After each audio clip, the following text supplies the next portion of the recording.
Morning students, current electricity में एक important topic discuss करेंगे, that is the Kirchhoff law. Kirchhoff law हम कहाँ यूज करते हैं, क्या इसके बेनिफिट है, पहले इसको समझते हैं।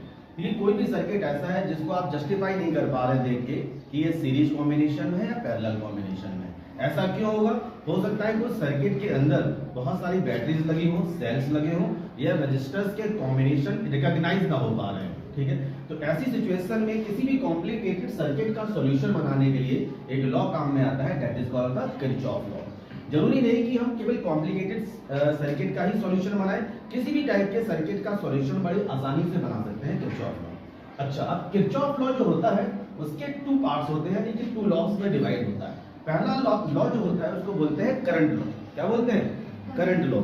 करंट लॉ जिस कंसेप्ट पे काम करता है उसको बोलते हैं law of conservation of charge. यानी कि करंट जो होता है वो क्या होता है, या जो करंट होता है वो कंजर्व होता है। आपने पढ़ रखा है कि करंट ऐसी फिजिकल क्वांटिटी है जो never be created never be destroyed. इसका मतलब करंट कंजर्व है।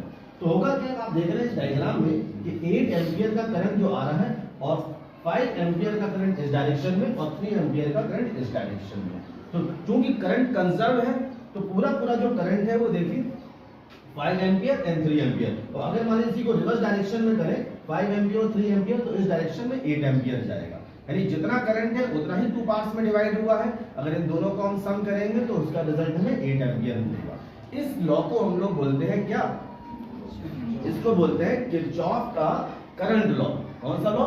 किरचॉफ का करंट लॉ, जिसमें करंट होता है क्या? कांस्टेंट, कंजर्व रहता है। जैसे कि मान लीजिए मैंने यहां से 8 एम्पियर का करंट पास किया। अब ये करंट टू डायरेक्शन में मान लीजिए इस तरीके से निकल रहा है। एक डायरेक्शन ये है, यहाँ पे मैंने दिया 3 एम्पियर और इस डायरेक्शन में दिया मैंने 5 एम्पियर। क्लियर? तो आप देख रहे हैं करंट टू पार्ट्स में डिवाइड हो रहा है। तो इस डिवीजन को बोलते हैं करंट लॉ। यानी कि हम जब भी कोई किरचॉफ लॉ हम इंप्लीमेंट करेंगे किसी भी सर्किट में, तो सबसे पहले हमें यह समझना होगा कि करंट को डिवाइड कैसे करना है। अच्छा, करंट का जो सोर्स होता है स्टूडेंट हमें वो भी समझना है कि सोर्स कौन सा होता है। करंट का जो सोर्स होता है वो होता है सेल और बैटरी। अब हो सकता है कि मल्टीपल बैटरी लगी हो, तो ये किरचॉफ के जो लॉज हैं स्टूडेंट्स वो अपने आप में फ्लेक्सिबल है। हम अपने नीड के अकॉर्डिंग, प्रैक्टिस के अकॉर्डिंग इसको बनाते हैं। ठीक है, अगर मान लीजिए मल्टीपल बैटरी लगी हुई है तो किसी भी बैटरी से, किसी एक बैटरी से आप करंट निकाल सकते हैं और जिस बैटरी से करंट निकालना है, जितना करंट निकालना है उसको उस बैटरी को वापस करना होता है। बाकी जो लगी हुई जितनी भी मल्टीपल बैटरीज हैं उसका उस सर्किट से फिर कोई लेना देना नहीं होता। ठीक, आप किसी भी बैटरी को कंसिडर कर सकते हैं।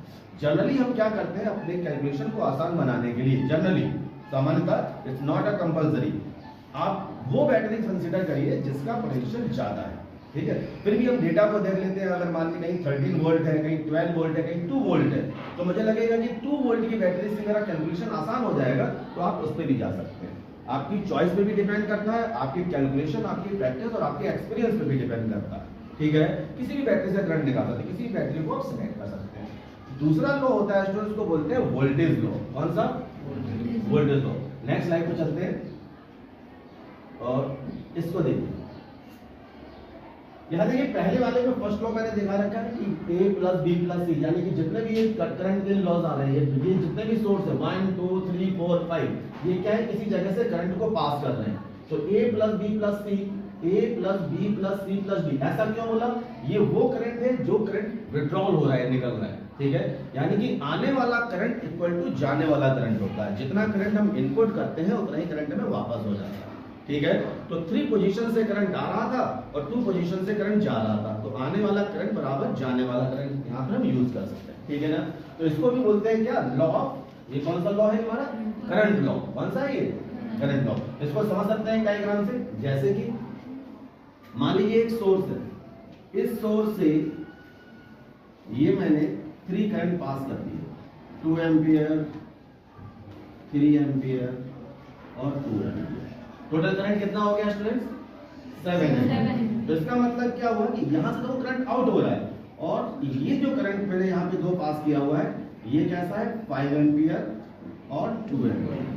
तो आप देख रहे हैं कि यहाँ पे 2 एम्पियर 3 एम्पियर 2 एम्पियर तो आउट हो रहा है और आ कितना रहा था? 5 plus 2 7 ampere. Clear? 7 ampere current आया और गया कितना? 7 एम्पियर। इसका मतलब क्या हुआ कि आने वाला जो करंट है, जो इनपुट करंट है, वो equal to the output current होना चाहिए। किसी भी स्थिति में ऐसा नहीं होगा कि 8 एम्पियर का करंट आ रहा हो और निकल रहा हो 2 + 3 + 3, ऐसा नहीं होगा। जितना हम करंट इनपुट करते हैं उतना ही करंट हमको रिटर्न में वापस करना होता है। क्लियर? इस डायग्राम से हम ये समझते हैं। दूसरा लॉ है हमारा कौन सा? Second law. इसको हम दो तरीके से जानते हैं, पहला है लूप लॉ और दूसरा है वोल्टेज लॉ। कौन सा? Loop law end voltage law. ये जो जिस प्रिंसिपल पे काम करता है वो होता है law of conservation of energy. किस पे काम कर रहा होता है? Law of conservation of energy. ये बताता है कि किसी भी सर्किट में जितने भी वोल्टेज हैं, ठीक है, जितना भी वोल्टेज का सोर्स लगा हुआ है, वोल्टेज का सोर्स क्या होगा? सेल एंड बैटरी, ठीक है, उनके द्वारा प्रोड्यूस किया हुआ जो पोटेंशियल डिफरेंस है वो हमेशा कंजर्व रहेगा। ठीक है, तो जितना भी पोटेंशियल डिफरेंस है सिग्मा V = 0 होना चाहिए। क्या होना चाहिए? सिग्मा V, यानी कि total potential difference of a circuit will be 0। 0 का मतलब क्या है कि पोटेंशियल डिफरेंस क्या होता है? कंजर्व रहता है। क्या रहता है? कंजर्व। यानी कि आप देखेंगे यहाँ पर सेकंड लॉ में कि जितने भी ये सोर्स दे रखे हैं ये सब पोटेंशियल, ये एक सोर्स है, ये पोटेंशियल डिफरेंस का प्लस और माइनस, प्लस टर्मिनल से यहाँ पे देखिए ये जितने भी रेजिस्टर्स हैं ये करंट को ले रहे हैं, ठीक है ना, ये क्या ले रहे हैं? करंट को ले रहे हैं, और इनका जो रेजिस्टेंस होगा वो क्या होगा? R होगा। होगा कि नहीं होगा? तो पोटेंशियल डिफरेंस क्या होगा? V = IR। तो जितने भी सर्किट से करंट पास हो रहा है, ठीक है, उनमें अवेलेबल रेजिस्टर पर जो पोटेंशियल की वैल्यू होगी उन सबको जो सम करेंगे उन सब का सम 0 के बराबर होना चाहिए। इसके बराबर होना चाहिए 0 के बराबर। तो जो फर्स्ट लॉ है वो law of conservation of charge पे काम करता है, second law of conservation of energy.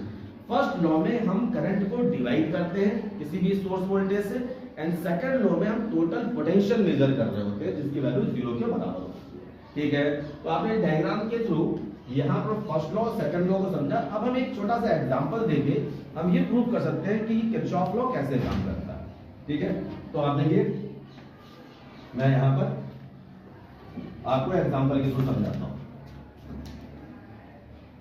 तो देखिए मान लीजिए सबसे पहले तो हम ये प्रूव कर लें कि एक्चुअली में किरचॉफ लॉ काम करता है कि नहीं करता है। ठीक है ना, तो मैंने देखिए एक सिंपल सा एक सर्किट बनाया और इस पर एक सोर्स वोल्टेज कनेक्ट कर दिया। इसका रेजिस्टेंस है मान लीजिए 2 ओम का, और पोटेंशियल डिफरेंस V की वैल्यू कितनी है? 10। तो देखिए इस सेल से क्या होगा? करंट पास होगा, ठीक है ना, करंट पास होगा, वो क्या होगा? I होगा। तो इस I की वैल्यू हम कैसे निकाल सकते हैं? By using the Ohm's law. Ohm's law क्या बताता है? V = IR, I = V/R। V कितना है स्टूडेंट्स? 10 वोल्ट है, रेजिस्टेंस कितना है? 2। तो कितना आ जाएगा? 5 एम्पियर का करंट इस सर्किट में दौड़ रहा होगा। ये तो हमने एक नॉर्मल फंक्शंस लगा के हमने ये पता कर लिया कि इस सर्किट में करंट है 5 एम्पियर का। अब इसी चीज को अगर हम बात करें, इसी बात को हम सॉल्व करें किरचॉफ लॉ से, तो हमें कुछ सिस्टमैटिक अप्रोच हमें पहले फॉलो करनी पड़ेगी। ठीक है, हम सेम क्वेश्चन देखिए, ये तो पता चल गया कि इस टाइप का अगर कोई सर्किट होगा तो 5 एम्पियर का करंट आएगा कि नहीं आएगा।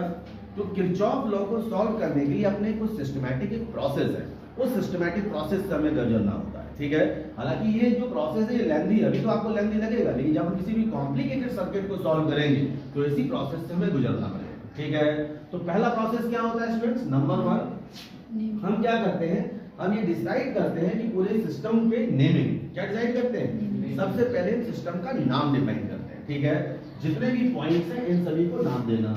नाम कैसे होता है स्टूडेंट्स? कैसे डिफाइन करते हैं नेमिंग को?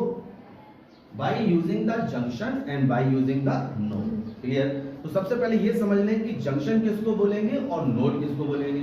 देखिए जब भी करंट इस तरीके से इस रास्ते से चला और इस रास्ते से मुड़ गया तो ये जो पॉइंट होगा स्टूडेंट इसको बोला जाएगा ये नोड है। ये क्या है? ये नोड। और जब किसी भी करंट को 2 से अधिक रास्ते मिलेंगे डिवाइड होने के तो उसको बोला जाएगा स्टूडेंट जंक्शन। ठीक है ना, तो अभी स्टूडेंट आप देख के समझ पा रहे होंगे कि ये क्या है? ये प्रकार का नोड है। ठीक है, लेकिन इसी सर्किट में अगर मान लीजिए मैं एक रेजिस्टेंस लगा देता, यहाँ पर एक बैटरी कनेक्ट कर देता और इसको मैं कुछ इस तरीके से कर देता ऐसे, तो अब आप देख रहे हैं कि सर करंट को कितने रास्ते मिल गए? यहाँ पर करंट को कितने रास्ते मिल गए?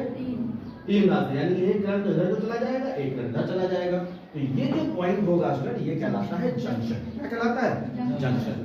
तो हमें जितने भी जंक्शन है, जितने भी नोड है, उनके नेम डिफाइन करने पड़ते हैं। ठीक है, तो आप इस एग्जांपल में देख रहे होंगे कि सर इसमें तो कोई जंक्शन नहीं, क्योंकि मैंने स्मॉलेस्ट एग्जांपल ले रखा है, लेकिन जहां भी करंट डिवाइड हो रहा होगा आपको जंक्शन आइडेंटिफाई करना होगा। ठीक है, जंक्शन वो पॉइंट होगा जहां से करंट डिवाइड हो रहा होगा। क्या हो रहा होगा? डिवाइड। क्या नोड पे करंट डिवाइड होगा? नोड पे कभी करंट डिवाइड नहीं होगा, क्योंकि इसके 2 टर्मिनल्स होंगे। करंट उसी सिचुएशन में डिवाइड होगा जब इसके 2 से अब टर्मिनल्स होंगे, कुछ इस तरीके से, ऐसे करके, ठीक है ना? जैसा कि आप एग्जांपल में देख पा रहे हो, यहाँ पर करंट इस डायरेक्शन में आएगा तो यहाँ पर I1 चला जाएगा, तो यहाँ पर आप बताएंगे कि sir I- I1 current move हो गया होगा। क्लियर? पहला काम नेमिंग डिफाइन हो गया। क्लियर? सेकंड जो वर्ग होगा उसमें हम करंट को यानी कि किरचॉफ का फर्स्ट लॉ ओबे करेंगे। क्या करेंगे? फर्स्ट लॉ यानी कि ओबे किरचॉफ फर्स्ट लॉ हमें क्या बताता है? करंट का डिवीजन। करंट का डिवीजन बताएगा। करंट का डिवाइड कहां से करेंगे? हम उस जगह से करेंगे जिस जगह से करंट का सोर्स है। करंट का सोर्स होता है बैटरी, जहां से पोटेंशियल निकल रहा होता है, ठीक है ना? यहां से हम करंट को आउट करेंगे। ये बात समझ में आ गई? थर्ड जो इंपॉर्टेंट पॉइंट है वो है लूप डिसाइड करना। आपको ये समझना पड़ेगा इस डायग्राम में कि हमें करंट को, अगर हमें पोटेंशियल डिफरेंस मेजर करना है या मुझे करंट मेजर करना है, तो हम एक लूप डिसाइड करते हैं, ठीक है ना? लूप फ्लेक्सिबल होता है, आप क्लॉकवाइज, एंटी क्लॉकवाइज कैसा भी कंसीडर कर सकते हो, आपकी चॉइस पर डिपेंड करता है। तो जैसे सपोज दैट मैंने मान लीजिए कि ये लूप मैंने लिखा, तो ये लूप मान और ये नेमिंग मैंने दे दी A B C D। Clear? तो लूप कहां से चल रहा है? कुछ इस तरीके से, यानी कि कैसा है स्टूडेंट्स? ये क्लॉकवाइज है या एंटी क्लॉकवाइज है? ये क्लॉकवाइज है। ये भी फ्लेक्सिबिलिटी है आपकी कि आप क्लॉकवाइज रखें, एंटी क्लॉकवाइज रखें, आपकी चॉइस पर निर्भर करता है, ठीक है? अब इंपॉर्टेंट बात कि अगर मान लीजिए मैंने यहां पर इसको इस जगह पर मैंने ये क्लॉकवाइज डिफाइन कर दिया, तो जब हम यहां पर लगाएंगे लूप लॉ, यानी कि हम लगाएंगे वोल्टेज लॉ। लूप लॉ को क्या बोलते हैं स्टूडेंट? Voltage law. तो फिर हमें ये समझना पड़ेगा कि हम पोटेंशियल डिफरेंस कैसे मेजर करें, ठीक है? तो इसके लिए भी रूल है, अलग अलग किताबें अलग अलग तरीके से बताती हैं, लेकिन मैंने कहा कि आप किसी भी रूल को कंसीडर कर सकते हैं। तो देखिए, सबसे पहले आप ये डिसाइड करें कि पाथ क्या सेलेक्ट करेंगे। तो नेक्स्ट पॉइंट पर लूप डिफाइन करने के बाद आप सर्किट का पाथ डिफाइन करेंगे। क्या करेंगे? पाथ। नेक्स्ट प्रोसेस, ठीक है? सपोज दैट आपने पाथ कंसीडर कर लिया A B C D A। ये क्या बता रहा है अपने को पाथ? कि सब A से स्टार्ट कर रहे हैं, B के रास्ते होते हुए C D से दोबारा A के पास जा रहे हैं, ठीक है? अब देखिए पोटेंशियल डिफरेंस कैसे डिफाइन करेंगे अपन लोग, ध्यान रखना। क्या रूल है? करंट इस डायरेक्शन में है, अगर करंट का डायरेक्शन और पाथ का डायरेक्शन सेम है, करंट का डायरेक्शन और पाथ का डायरेक्शन सेम है, तो पोटेंशियल होगा ड्रॉप। क्या होगा? ड्रॉप। क्लियर? और ऐसे भी समझ लीजिए, ये टर्मिनल कैसा है स्टूडेंट्स? पॉजिटिव। देखिए, जब भी हम वोल्टेज लॉ लगाएं तो इसमें दो प्रकार से हम समझते हैं कि या तो हम करंट से को अंदर जाते हुए या करंट को बाहर जाते हुए कैलकुलेट कर रहे हैं। अभी मैं करंट को बाहर जाते हुए देख रहा हूं। कैसे देख रहा हूं? बाहर जाते हुए देख रहा हूं, यानी कि ये टर्मिनल पॉजिटिव है, ये टर्मिनल नेगेटिव है, तो ऑब्वियस सी बात है रजिस्टर का ये टर्मिनल पॉजिटिव होगा, ये टर्मिनल नेगेटिव होगा, ठीक है? अब देखिए, ये बात भी समझ में आ रही है, ठीक है? अगर करंट का डायरेक्शन पाथ का डायरेक्शन सेम होगा तो पोटेंशियल क्या हो जाएगा? ड्रॉप होगा, यानी कि पोटेंशियल की वैल्यू होगी नेगेटिव। पोटेंशियल की वैल्यू क्या होगी? नेगेटिव। तो यहां पर हम लिखेंगे कि इस जगह पे जो पोटेंशियल की वैल्यू है -IR है। क्लियर?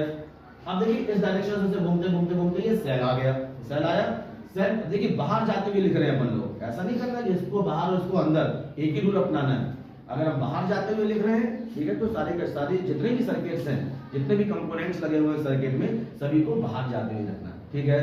बैटरी के केस में क्या देखना है? देखिए, लूप का डायरेक्शन देखो, लूप कैसा जा रहा है? इस डायरेक्शन। बाहर जाते हुए देखो कैसा आ रहा है लास्ट में? पॉजिटिव, यानी कि इस जगह पे पोटेंशियल की वैल्यू क्या हो जाएगी? पॉजिटिव हो जाएगी। तो देखिए, इक्वेशन बनाते हैं और देखिए क्या सॉल्यूशन आता है। आपको पता है कि 5 एम्पीयर वैल्यू आ रहा है, ठीक है? तो इस जगह पे पोटेंशियल का वैल्यू क्या हो जाएगा?